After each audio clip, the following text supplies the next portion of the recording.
Hello everyone, how's your day? I hope you all are doing absolutely fine. As we bid farewell to this year and step into a new one, let's end it with a bang by diving into some epic tales of sweet, calculated revenge. Welcome to the special New Year's Eve episode of our Revenge Arc series, where we celebrate the art of getting even, one story at a time. Sit back, relax, and get ready for some satisfying payback to wrap up the year. Let's jump right in. I still chuckle at just how petty I was as a child. As an adult, I'm still petty. But when I was a kid, I used to love singing. At the top of my lungs. Any song, I'll sing it. Now hitting notes was a different story. Some I could but not Celine Dion. To annoy my siblings, I would wait until after dinner when we were all together and start singing just to annoy them because they would tease me. We weren't allowed to fight or argue because it was mealtime, so we had to get along. If you caused an argument, straight to your room. Anyway, teenage me. I found out my dad had cheated on my mom because she was crying when I'd come home from school. My dad was in their room talking to his girlfriend on his phone. I sat in the living room and sang his favorite song from his favorite singer, Elvis Presley. I changed every lyric to Love Me Tender, most of them with Love Me Cheater. I love you back, I know you'll rot in hell. Now my dad had a temper. And I knew I was gonna get a whoopin'. Didn't care. He yelled at me to shut the $F at and up. I didn't. Kept singing and laughing. Then he yelled, if you like singing so much, go sing to the toilet bowl. I did like singing so much, so I sang all the way to the bathroom, opened it, locked the door, sat down and sang as loud as I could into the toilet bowl. Then paused and yelled out, I'm here now. What else did you want me to do? I'd never seen my father so mad. When he yelled from the other side, why was I acting like this? I calmly replied, well, you told me to. I was fine singing in the living room. He still hates me to this day because according to him, I ruined that song. Do I care? Absolutely not. This story is a masterclass in childhood pettiness with a side of poetic justice. The way you turned your dad's favorite song into a personalized call-out was next-level savage. Singing into the toilet bowl? That's not just petty. That's legendary. It's no wonder he still hates that song. You turn it into an anthem of karma. Honestly, I think you deserve a standing ovation for this one. Micromanaging boss. Working under a toxic, micromanaging boss can feel like a slow descent into madness. Every task, no matter how small, is subject to scrutiny. Every email is critiqued. Every idea is dismissed unless it aligns with their vision. If you've ever been in this position, you know the unique frustration of having your competence questioned at every turn. That was my life until one day I decided enough was enough. My boss, whom we'll call Mark, was the quintessential micromanager. He hovered over everyone in the office, demanding daily reports and nitpicking them for typos instead of substance. Deadlines became irrelevant because Mark would rewrite everything himself anyway. Meetings felt like interrogations, with him pacing the room and asking questions that made us feel like children caught misbehaving. At first, I tried to adapt. I thought maybe his constant meddling was a reflection of his own anxiety. So I started giving him more updates, thinking transparency would build trust. It didn't. Instead, it gave him more opportunities to criticize. If I sent him an email about a project, he'd reply with a list of corrections, so long it would have been easier to start over. If I took initiative without consulting him, I'd get a lecture about following proper channels.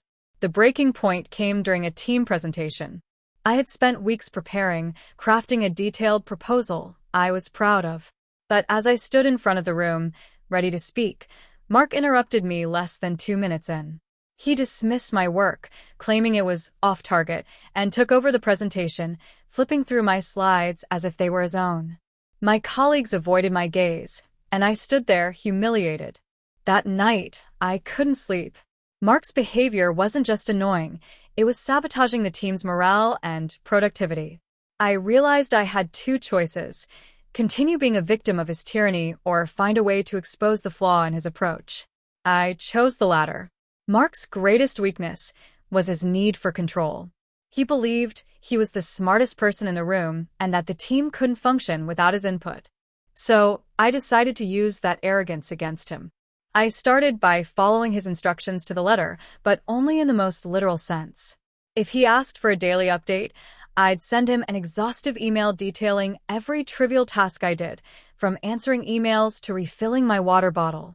If he wanted to review a project, I'd include so many drafts, notes, and supporting documents that it took hours to sift through. My colleagues joined in, flooding his inbox with a tidal wave of unnecessary information. Mark began to buckle under the pressure. He started missing meetings and delaying his feedback because he was too busy trying to keep up with the mountain of updates. The very control he craved was now consuming him. One day, Mark called me into his office. He looked exhausted, his desk buried under stacks of papers and reports.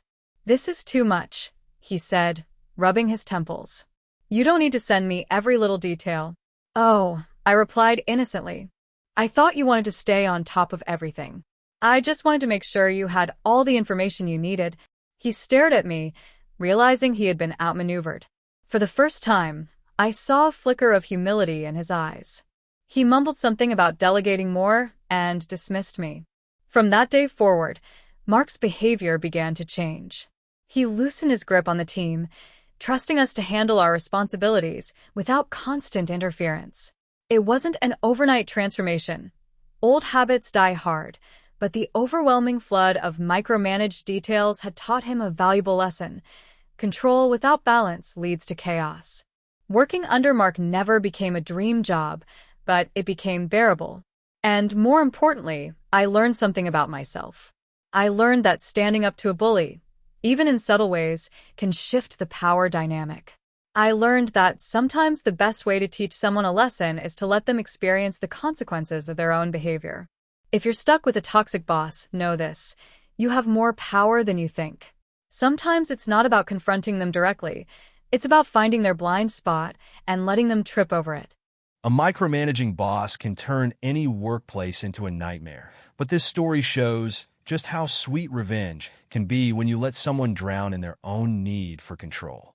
Instead of fighting back outright, this employee turned their boss's obsession with micromanagement into a masterclass on why over-controlling everything never works. It's a brilliant move that proves sometimes the best revenge is giving someone exactly what they ask for and letting the chaos unfold. You get exactly what you asked for. Note: all the people in this story are lovely humans who can occasionally be thoughtless. Internalized misogyny is the real enemy. My in-laws are visiting for Christmas. I am working a half day today and was planning on taking our toddler to daycare because mother-in-law usually has a ton of baking and wrapping to do at our place in preparation for the big day, and since we pay a huge % of our income towards childcare, we should use the service. This would still allow us to have 5 full days altogether. I figured the adults would all be highly productive while kiddo and I were out, and nobody would have to wrap presents until 2 a.m. on Christmas morning. When I relayed my plan, I immediately got hit with, "But we came all this why?" So, you know what? Fine. You asked for it, you got it. I immediately canceled childcare. Last night, reality set in. Her: "You're still going to work?" Me: "Yes." Mother-in-law: "Well, who will watch kiddo?" I shrugged. "There are 3 adults plus husband in the house. It's fine." Mother-in-law: "But won't it be a lot of work for my husband to watch kiddo all day?" Me: "It's no big deal. But kiddo is a very busy toddler these days. I am sure they'll wear each other out." Mother-in-law: "Well, I was counting on help wrapping." Me: "I canceled daycare already. I guess you'll need to make do." Now I am in my ultra-quiet office drinking an eggnog latte and soaking in the last peaceful moments I am likely to get before the new year. The classic tale of be careful what you wish for. This story is a perfect example of how sometimes the best way to handle thoughtless requests is to let people experience the consequences of their own demands. When the in-laws insisted on having the toddler at home instead of daycare, they quickly realized that all this why comes with its own challenges. And honestly, can we all take a moment to appreciate the calm of that eggnog latte? Absolute chef's kiss of revenge. Subtle, sweet, and satisfying. Disrespect a pedestrian crossing, enjoy a flat tire. I was exiting a Culver's and crossing the parking lot when a red Audi came out of the drive-thru as I started walking out. I want to add that there was a clearly marked crosswalk in the parking lot for people exiting the restraint on foot. He started honking at me to move out of the way when I was crossing before he even moved forward. This crossing zone was stretched, which meant I spent a lot of time in his path. Normally, I would have just moved out of the way, but he kept honking at me like he had the right of way because he was in a car. To give you some context, I work for a mechanical company in the area, and I often make it a habit to stash and use screws in my coat pockets to throw away later or use on another project. So feeling malicious, I reached into my pocket and put my hand behind my back and dropped them onto the pavement.